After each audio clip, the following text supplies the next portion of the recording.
मैं डॉक्टर असलम खान, सहायक प्राध्यापक अर्थशास्त्र, शासकीय कमला नेहरू महिला महाविद्यालय दमोह से हैं। आज हम बीए तृतीय वर्ष के मेजर विषय अर्थशास्त्र के इकाई 5 के तीसरे बिंदु भारत में आर्थिक नियोजन के उद्देश्य के बारे में हम चर्चा करेंगे।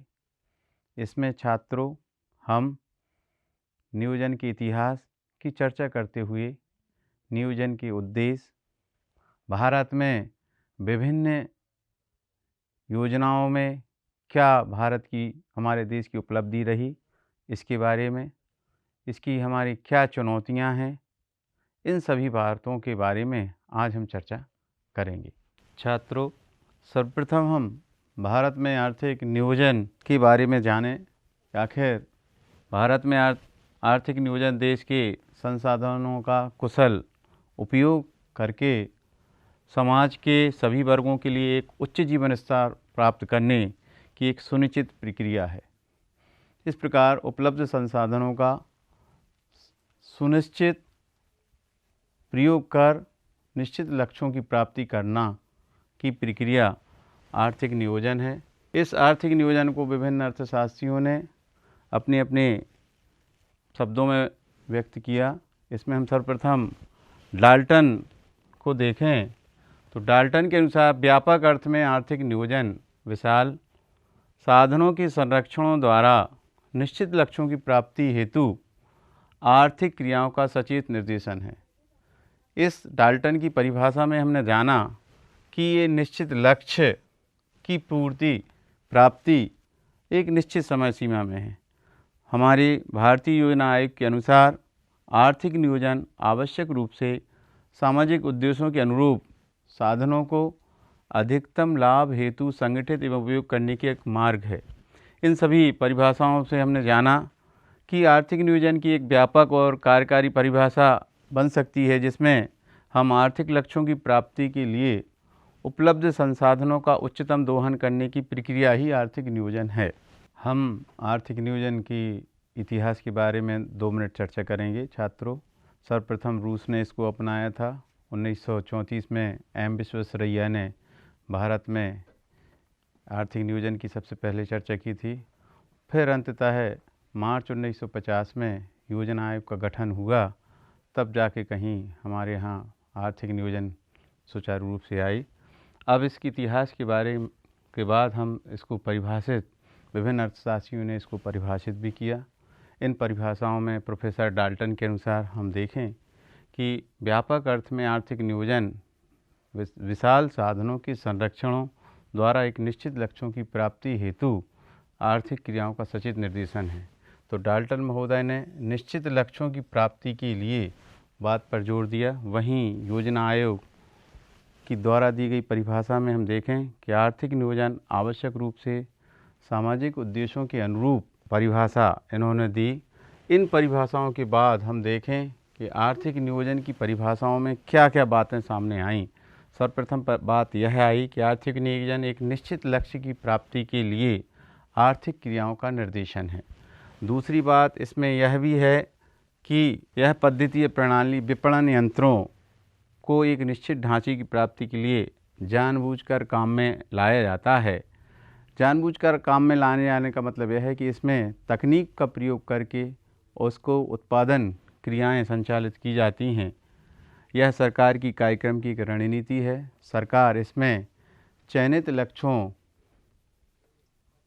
की पूर्ति के लिए उपलब्ध संसाधनों का विदोहन करती है।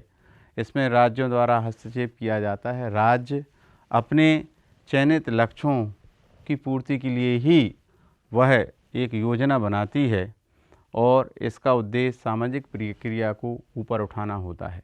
तो उपरोक्त परिभाषाओं के आधार पर हमने यह बातें छात्रों पाई कि एक निश्चित लक्ष्य की प्राप्ति होती है। दूसरी यह बात आई कि यह सरकार की कार्यक्रम की एक रणनीति है। तीसरा इसमें यह बात भी सामने आई कि राज्यों का इसमें हस्तक्षेप होता है। और सबसे प्रमुख बात यह है कि यह सामाजिक प्रक्रिया को ऊपर उठाना, इसका मुख्य रूप से ये बात होते हैं। तो यह साधनों का अधिकतम उपयोग करके एक ऐसा तरीका होता है जिससे कि सामाजिक उद्देश्यों के अनुरूप साधनों का उपयोग किया जाता है। हम विभिन्न पंचवर्षीय योजनाओं की चर्चा करें कि हमारे देश में विभिन्न पंचवर्षीय योजनाओं में उनके लक्ष्य क्या थे, लक्ष्यों की प्राप्ति कितनी हुई, किस मॉडल पर हुआ। सर्वप्रथम हम पहली पंचवर्षीय योजना जो 1951 से 1956 में हुई, यह हैरल्ड डोमर मॉडल पर आधारित थी। इसका प्राप्ति दर 3.6 जबकि चयनित लक्ष्य 2.1% था। इसके अलावा इसका जो मुख्य उद्देश्य कृषि विकास पर बल देना था, चूँकि भारतीय अर्थव्यवस्था अंग्रेज़ों के शासनकाल में जर्जर हो गई थी, कृषि व्यवस्था दयनीय थी। उसके उद्देश्य के लिए फिर कृषि विकास पर बल देने के लिए प्रथम पंचवर्षीय योजना आई। इस पंचवर्षीय योजनाओं में भाखड़ा नागल डैम परियोजना, दामोदर घाटी परियोजना, प्रमुख सिंचाइयाँ परियोजनाओं की शुरुआत हुई। खाद्य सुरक्षा को बढ़ावा देने के लिए और औद्योगिक आधार तैयार करने पर विशेष ध्यान दिया गया। सबसे पहली महत्वपूर्ण बात यह है कि इसमें हरित क्रांति की नींव डाली गई। हरित क्रांति की नींव डालने का मतलब ये है कि खाद्यान्न पूर्ति के लिए कृषि व्यवस्था में सुधार होना आवश्यक था। कृषि चूँकि विभिन्न उद्योगों का एक आधार होती है और भारत की अधिकतम जनसंख्या गाँवों में निवास करती है, गाँवों का प्राथमिक व्यवसाय कृषि ही है, तो इस बात पर विशेष रूप से बल दिया गया।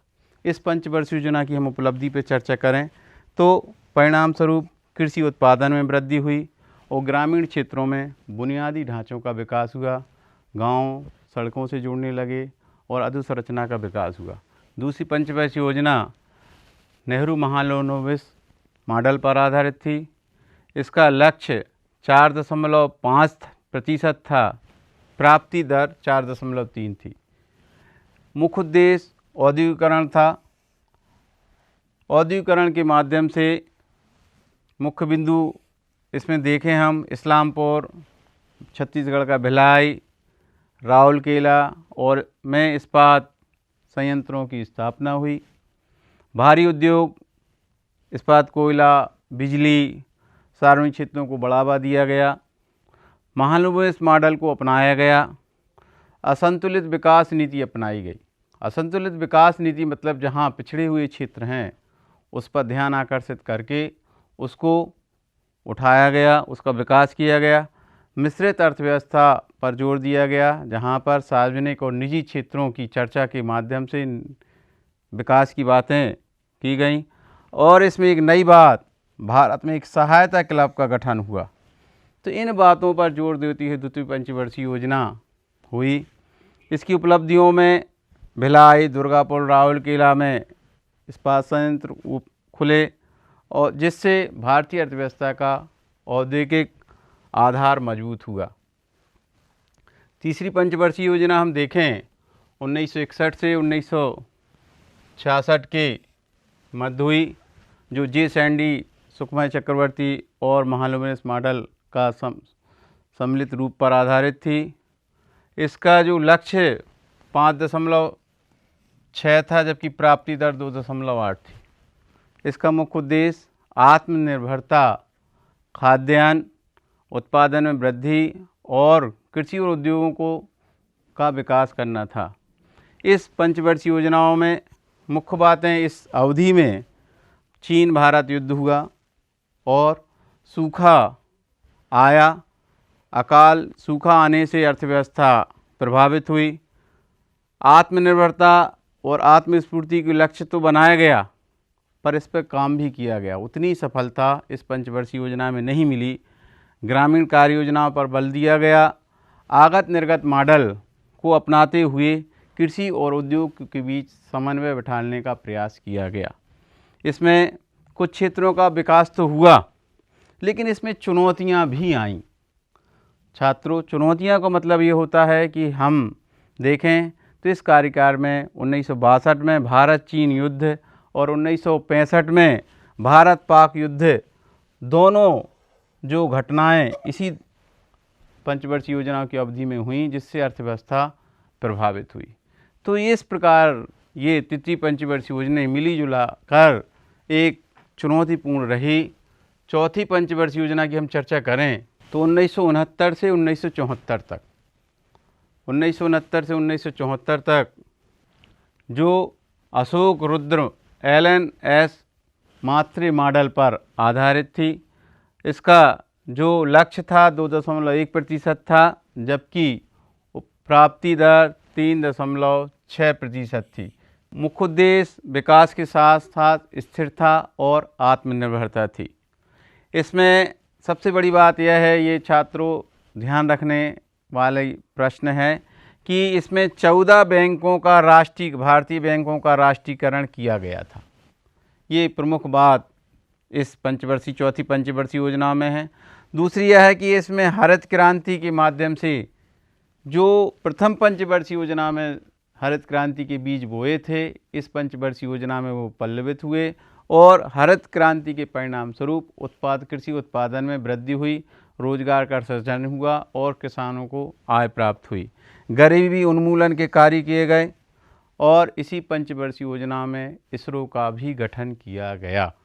तो ये इस चौथी पंचवर्षीय योजना में मुख्य बातें थीं।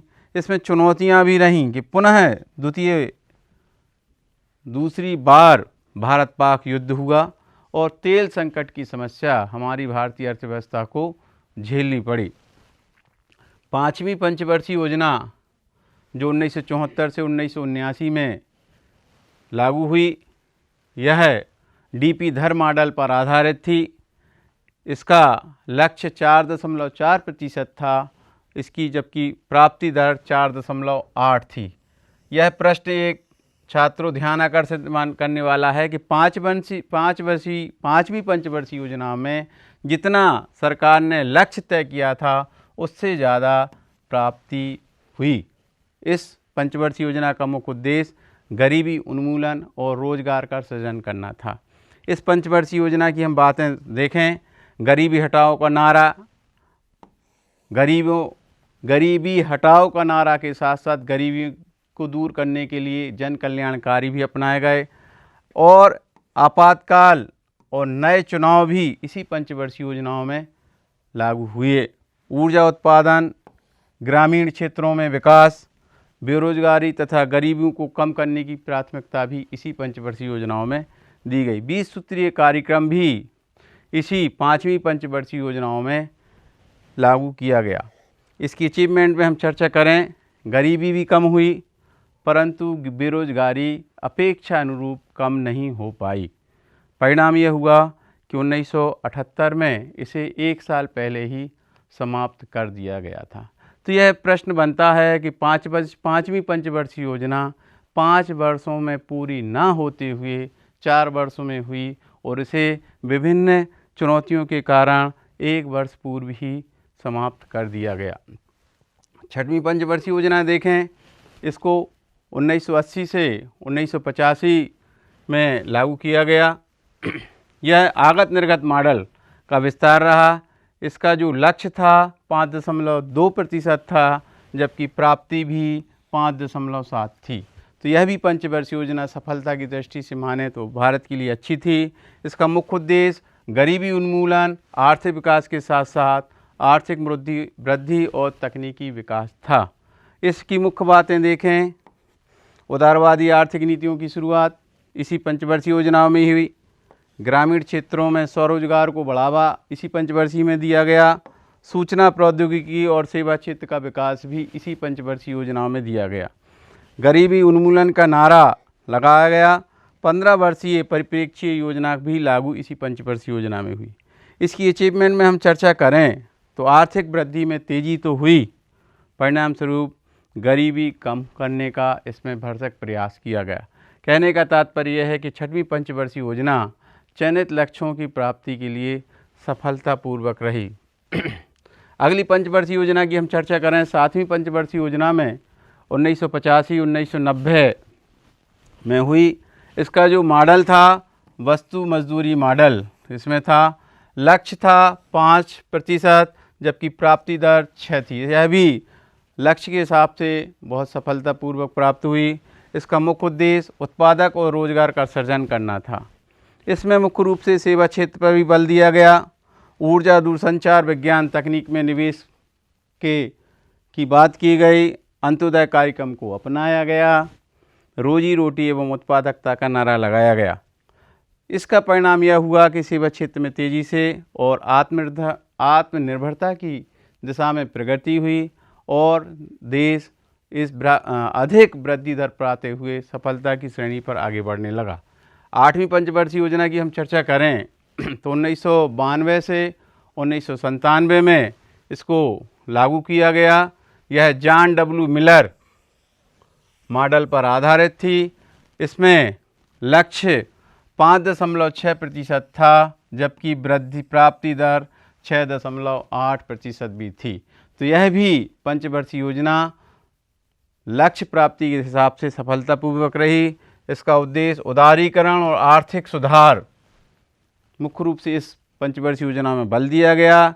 इसमें उदारीकरण, निजीकरण और वैश्वीकरण की नीतियों को आगे बढ़ाया गया, मुक्त बाजार नीतियों को अपनाया गया, विदेशी निवेश को प्रोत्साहन दिया गया, मानव संसाधन विकास पर बात की गई, गरीबी को पूर्णतः समाप्त करने का निर्णय लिया गया, सांकेतिक योजनाओं को सिद्धांत के रूप में अपनाया गया। ऐसी मुख्य बातें इस पंचवर्षीय योजनाओं में लागू हुई। इसका अब सफलता देखें हम इसमें तो निजी क्षेत्र की भागीदारी बढ़ी, चूँकि हम जानते हैं कि उदारीकरण और निजीकरण के कारण मुख्य रूप से इसमें निजी क्षेत्रों को बढ़ावा दिया गया। आर्थिक सुधारों की शुरुआत हुई और वैश्वीकरण का प्रचार प्रसार हुआ और इसी समय LPG, liberalisation, privatisation and globalisation की नीतियां आईं। अगली हम पंचवर्षीय योजना की बात करें, 9वीं पंचवर्षीय योजना 1997 से 2002 तक हुई। यह आगत निर्गत मॉडल पर थी। प्राप्ति दर, लक्षित दर 5.7 थी। इसका मुख्य उद्देश्य सामाजिक और क्षेत्रीय समानता भी था।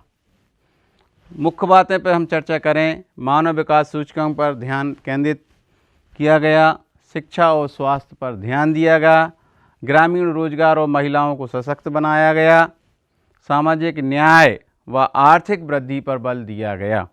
98% शिक्षा बजट का प्राथमिक शिक्षा में विनियोग पर बल दिया गया।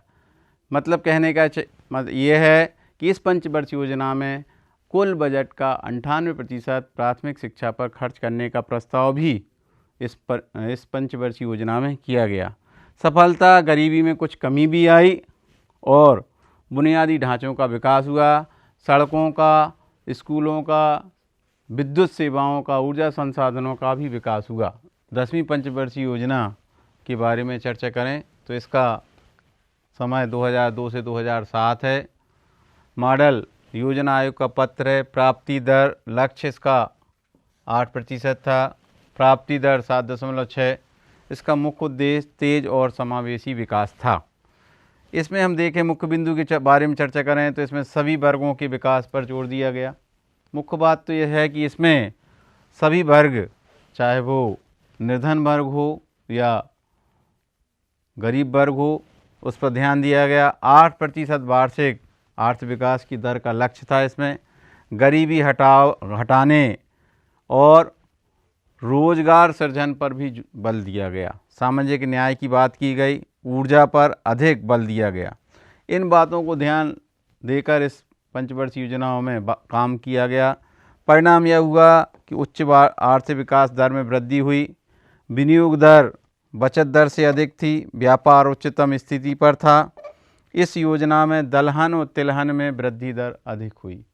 परिणाम स्वरूप व्यापार में भी सुधार हुआ, भुगतान संतुलन अनुकूल हुए और हमारी विकास की दर आगे बढ़ी। 11वीं पंचवर्षीय योजना की हम चर्चा करें तो यह 2007 से 12 के मध्य रही। यह योजना आयोग के पत्र मॉडल पर आधारित थी। इसका लक्ष्य 9% था, जबकि प्राप्ति दर 7.9% थी और मुख्य उद्देश्य तेज और अधिक समावेशी विकास पर भी आधारित यह पंचवर्षीय योजना थी।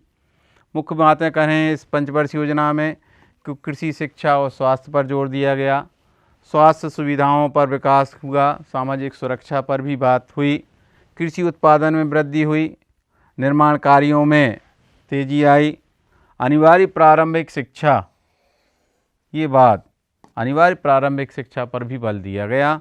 विभिन्न योजनाओं में कहें तो इस योजना में आम आदमी बीमा योजना, राजीव गांधी आवास योजना, प्रधानमंत्री ग्राम स्वरोजगार योजना, ये योजनाएं इस पंचवर्षीय योजनाओं में लागू की गई। परिणाम स्वरूप सामाजिक संकेतों में भी सुधार हुआ और कृषि उत्पादन में वृद्धि हुई।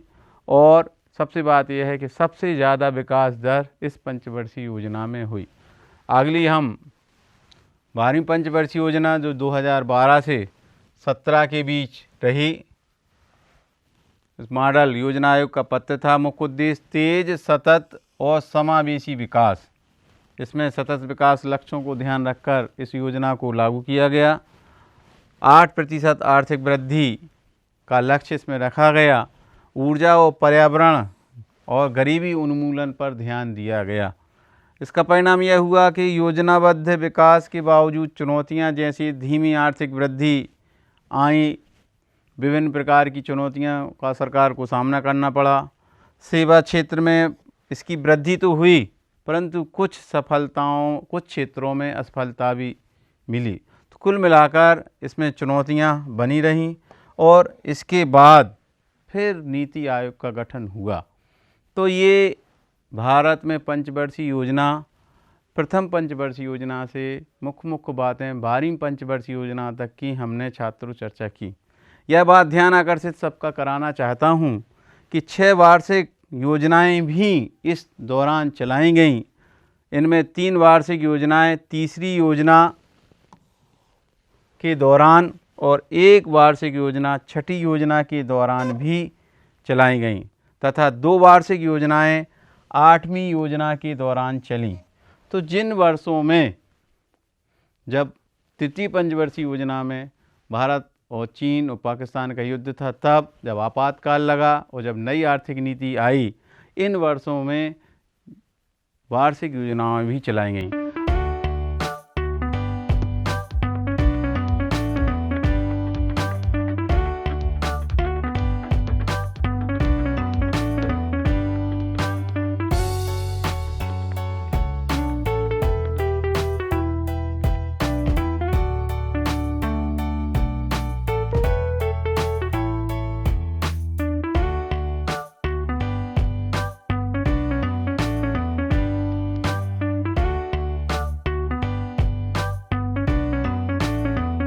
अब प्रश्न ये आता है छात्रों के, हमें आर्थिक नियोजन की आवश्यकता होती क्यों? इस पर हम थोड़ा चर्चा करें। तो सबसे पहले हम आपको एक ध्यान करा दें कि वर्तमान में हम पॉपुलेशन क्लॉक की चर्चा करें तो विश्व में सबसे ज़्यादा आबादी हमारे मुल्क की है और इस सबसे ज़्यादा आबादी वाले देश के लिए हमें रोजगार के साथ साथ खाद्यान्न की व्यवस्था करना और यह सब बातें हमें आर्थिक नियोजन की आवश्यकता पर बल देती हैं। इतनी अधिक आबादी में हमें इनके रहन सहन के साथ साथ रोजगार और स्वास्थ्य शिक्षा की बातों की चर्चा के लिए हमें आर्थिक नियोजन की आवश्यकता होती है। दूसरी हम चर्चा करते हैं गरीबी और असमानता, पॉवर्टी एंड इनइक्वालिटी। गरीब और आय की असमानता हमारे देश में है और जब गरीब और आय की असमानता की खाई को पाटने के लिए हमें एक निश्चित लक्ष्य और रणनीति बनाकर ही हमें इसको दूर करना होगा। और नियोजन ही एक ऐसी प्रक्रिया है जिसमें हम गरीबी और असमानता की खाई को पाट सकते हैं। बुनियादी ढांचे का विकास, इंफ्रास्ट्रक्चर डेवलपमेंट। आज भी हम कहते थे कि भारत गाँव का देश है। लगभग 68% आबादी गाँव में निवास करती है और गाँव में की मुख्य रूप से अर्थव्यवस्था कृषि पर आधारित है। तो इस कृषि पर आधारित अर्थव्यवस्था की खाद्यान्न उत्पादन और व्यापार आदि की बातें हम इंफ्रास्ट्रक्चर ढांचे का विकास करेंगे तब कहीं विकास की दर बढ़ेगी और यह इसकी आवश्यकता के कारण ही हमें आर्थिक नियोजन की आवश्यकता हुई। निर्यात को औद्योगिकरण, इंडस्ट्रियलाइजेशन, औद्योगिकरण, क्योंकि हम मालूम है कि औद्योगिकरण के द्वारा ही हम औद्योगिक विकास करेंगे और श्रमिकों को रोजगार मिलेगा। तो यह भी इसके कारण भी भारत में आर्थिक नियोजन की आवश्यकता बनी हुई है। और कृषि का विकास, स्वाभाविक रूप से भारतीय अर्थव्यवस्था कृषि पर आधारित है और जब हम कृषि की अर्थव्यवस्था, कृषि को विकसित करेंगे तब हमारी अर्थव्यवस्था सुचारू रूप से चलेगी, विकास दर अधिक होगी। कहते हैं कि जिस वर्ष विशेष में कृषि का उत्पादन अधिक होता है उस वर्ष विशेष की विकास दर अधिक होती है। कारण यह होता है छात्रों कि कृषि से ही लघु व कुटीर उद्योगों को कच्चा माल मिलता है, खाद्यान्न की व्यवस्था आम नागरिकों को होती है और व्यक्तियों को रोजगार भी मिलता है। अर्थात यदि हम कृषि व्यवस्था, कृषि का उत्थान, कृषि को प्रोत्साहन, कृषि को उत्पादकता बढ़ा दें तो तब कहीं जाकर हमारी विकास दर बढ़ेगी। तो ये बातें हमने आर्थिक नियोजन की आवश्यकता में देखी। अगली हम चर्चा करें प्राकृतिक संसाधनों का विदोहन, यूटिलाइजेशन ऑफ नेशनल रिसोर्स।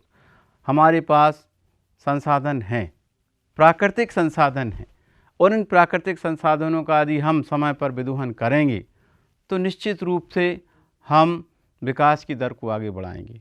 बशर्ते हमें ध्यान रखना होगा कि हमारा विकास समावेशी विकास हो। यदि हम समावेशी विकास होगा तो निश्चित रूप से हम भावी आने वाली पीढ़ी को कुछ संरक्षित कर सकते हैं।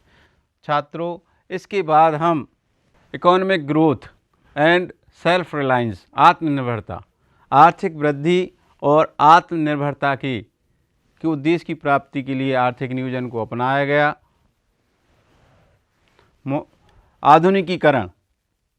आधुनिकीकरण से क्या होगा कि हमारी नई नई तकनीकों का विकास होगा, उत्पादन में वृद्धि होगी और उत्पादन में वृद्धि के साथ साथ आर्थिक विकास की दर में भी वृद्धि होगी।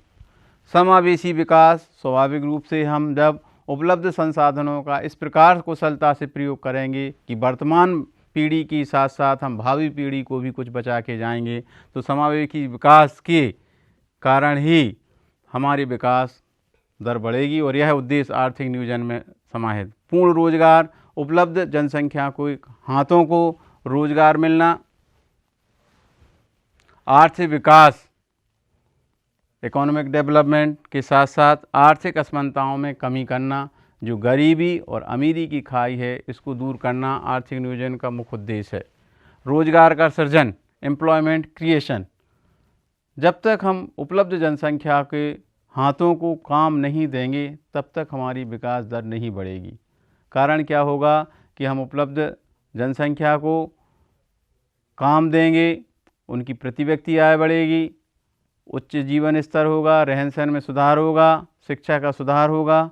ये सभी बातें उत्पादन, आर्थिक विकास की दर पर निर्भर करेंगी और जब ये बढ़ेंगे तब कहीं जाकर कम लागत पर उत्पादन के साथ साथ आर्थिक क्रियाएं समय पर संचालित होंगी, उत्पादन में वृद्धि होगी और आर्थिक विकास होगा। गरीबी का निवारण और समानता, ये बातें भारत में आर्थिक नियोजन के उद्देश्य पर आधारित हैं। अगली और उद्देश्यों पर कुछ चर्चा करें हम। मुख्य रूप से हम देखें बुनियादी ढांचे का विकास और शिक्षा और स्वास्थ्य, इंफ्रास्ट्रक्चर, रेल, सड़क, बिजली, स्कूल, स्वास्थ्य सेवाएं, इनका विकास करना, शिक्षा और स्वास्थ्य का विकास करना, ये आर्थिक नियोजन के उद्देश्य हैं।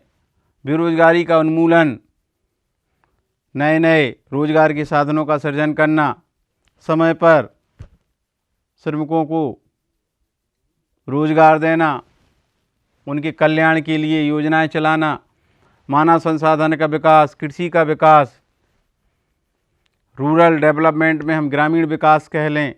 ग्रामीण विकास के अंतर्गत हम अधोसंरचना का विकास के साथ साथ कृषि के विकास को भी आर्थिक नियोजन के उद्देश्य में शामिल करेंगे। क्षेत्रीय संतुलन को कम करना, औद्योगिकरण का संवर्धन, मिश्रित अर्थव्यवस्था को प्रोत्साहन और प्राकृतिक संसाधनों का संरक्षण और पर्यावरण संतुलन भी आर्थिक नियोजन के मुख्य उद्देश्य हैं। तो इन उद्देश्यों के को लेकर ही किसी देश की पंचवर्षीय योजनाएं का मुख्य उद्देश्य रहेगा और इन्हीं के द्वारा ही निश्चित लक्ष्यों की पूर्ति के लिए उपलब्ध संसाधनों का एक समय पर एक उचित तकनीक का प्रयोग करके प्रयोग किया जाएगा। अब हम देखें कि भारत में आर्थिक नियोजन की विशेषताएं कौन कौन सी हैं। सर्वप्रथम देखें कि लोकतांत्रिक नियोजन। भारत में नियोजन लोकतांत्रिक तरीके से अपनाया गया, सभी हितधारकों को इसमें शामिल किया गया, सभी वर्ग का कल्याण की बात भारतीय नियोजन प्रक्रिया में हुई मिश्रित अर्थव्यवस्था। मिश्रित अर्थव्यवस्था का मतलब होता है जहां पर सार्वजनिक और निजी क्षेत्र सामूहिक रूप से मिलकर किसी अपनी महत्वपूर्ण भूमिका निभाते हैं। तो यह बात हमारे नियोजन मंडल में, आर्थिक नियोजन में पाई गई। अगली हम बात देखें, लक्ष्य निर्धारण। चयनित समय अवधि में चयनित उद्देश्यों की पूर्ति के लिए उपलब्ध संसाधनों के माध्यम से उसमें कुशल तकनीक अपनाकर चयनित लक्ष्यों की पूर्ति की बात हमारी भारतीय अर्थव्यवस्था में आर्थिक नियोजन के माध्यम से की गई। लोक कल्याण, पब्लिक वेलफेयर, पब्लिक कल्याण, लोक कल्याण। कल्याण एक ऐसी अवधारणा है जो नियोजन के उद्देश्यों के माध्यम से व्यक्तियों के जीवन स्तर को ऊंचा उठाने का आर्थिक नियोजन में चर्चा की गई। तो ये कुछ हमारे आर्थिक नियोजन में चुनौतियों को भी शासन को फेस करना पड़ा। इन चुनौतियों के बारे में हम चर्चा करें। पॉपुलेशन ग्रोथ, जनसंख्या वृद्धि। स्वाभाविक रूप से हम यदि कहें कि आने वाले समय में हम जनसंख्या की दृष्टि से प्रथम में रहेंगे तो यह अतिशयोक्ति नहीं होगी। हम वर्तमान में, भले हमारी जनगणना नहीं हुई है, लेकिन वर्तमान में यदि हम पॉपुलेशन क्लॉक का अध्ययन करें तो विश्व में सबसे ज़्यादा आबादी वाला मुल्क यदि है तो वो हमारा मुल्क है, हमारा देश है। और इस सबसे ज़्यादा आबादी वाले देश के लिए यह चुनौती है कि उसके लिए खाना की समस्या, खाना की व्यवस्था, शिक्षा की व्यवस्था, स्वास्थ्य की व्यवस्था, ये सभी बातों की व्यवस्था करना आर्थिक नियोजन के लिए एक चुनौती है। दूसरी चुनौती का हम अध्ययन करें, पॉवर्टी एंड अनएम्प्लॉयमेंट। अब इतनी उपलब्ध जनसंख्या को रोजगार देना भी सरकार के समक्ष एक चुनौती है। और जब वह बेरोजगार रहेंगे तो निश्चित रूप से वह गरीब होंगे, अपनी अनिवार्य आवश्यकताएं, रोटी, कपड़ा और मकान को नहीं अफोर्ड कर पाएंगे। और जब वो नहीं कर पाएंगे तो विभिन्न प्रकार के अपराधों में लिप्त रहेंगे और समाज का पतन होगा। तो ये सरकार के समक्ष इन उपलब्ध जनसंख्या के लिए है कि पॉवर्टी और अनएम्प्लॉयमेंट को कैसे दूर किया जाए। अगली हम चर्चा करें, असमानता को दूर करना। स्वाभाविक रूप से हम देखते हैं हमारी अर्थव्यवस्था में आय की असमानता बनी हुई है।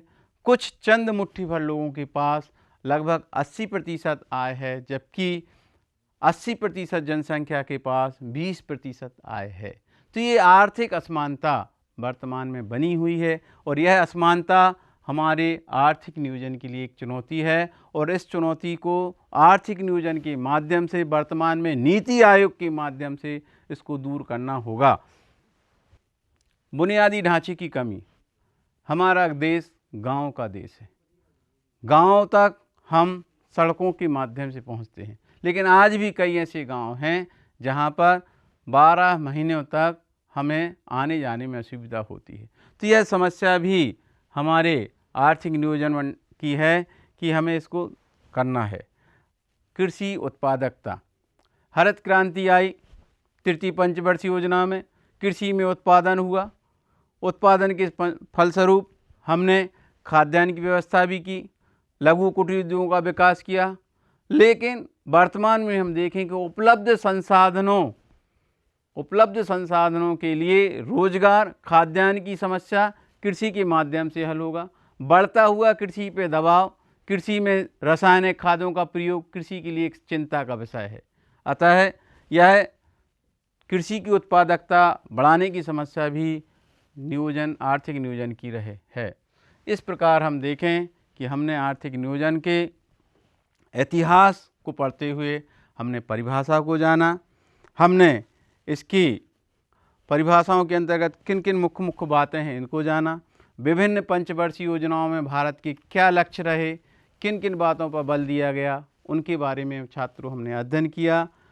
आर्थिक नियोजन के उद्देश्यों के बारे में जाना, उन उद्देश्यों में कितनी कठिनाइयाँ आईं, क्या क्या चुनौतियाँ आईं, इनके बारे में हमने अध्ययन किया। इस प्रकार हमने भारत में पंचवर्षीय योजनाओं के बारे में इन बातों पर अध्ययन किया कि हम विभिन्न चुनौतियों के बावजूद भी भारत में उपलब्ध संसाधनों के द्वारा एक उच्च तकनीक के माध्यम से चयनित लक्ष्यों की पूर्ति करने के लिए हम एक ऐसी प्रणाली बनाते हुए उपलब्ध संसाधनों का प्रयोग कर एक विकास की दर बढ़ाएंगे। हाँ, हमारी आर्थिक नियोजन में मुख्य रूप से यह बात आई है कि चुनौतियां आई हैं, लेकिन यह प्रक्रिया कुल मिलाकर एक प्रगतिशील रही, उसका सफ़र और विकास की। तो इस प्रकार हमने इस विषय को कवर किया है। छात्रों पुस्तक के माध्यम से भी और जान सकते हैं। इसके बाद हम देखें डिजिटल प्लेटफॉर्म के माध्यम से भी हम इस विषय को और अधिक अच्छे से जान पाएंगे।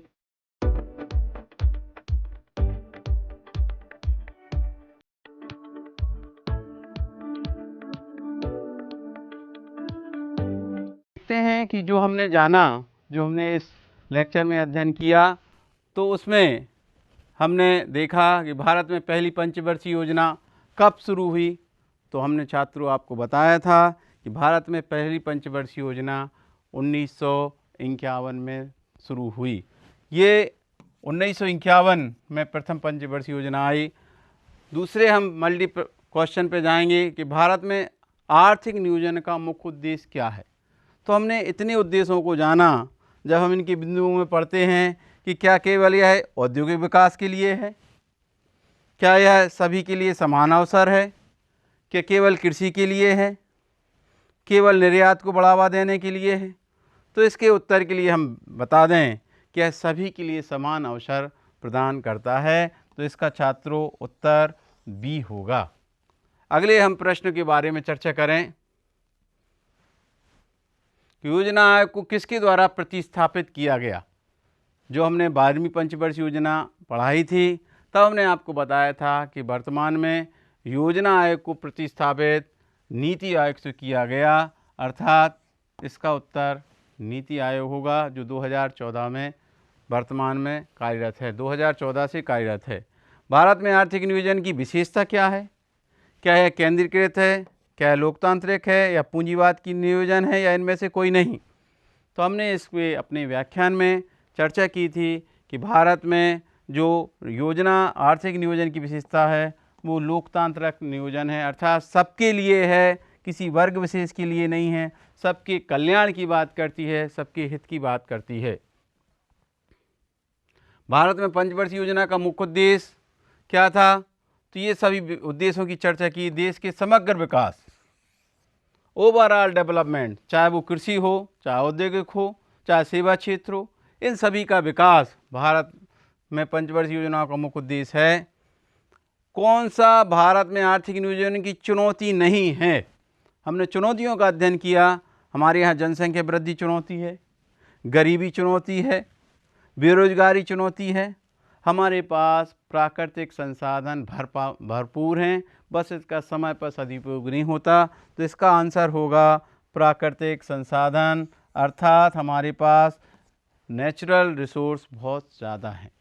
अगले हम प्रश्न के बारे में चर्चा करें। तो भारत में आर्थिक नियोजन में किस सिद्धांत का पालन किया गया?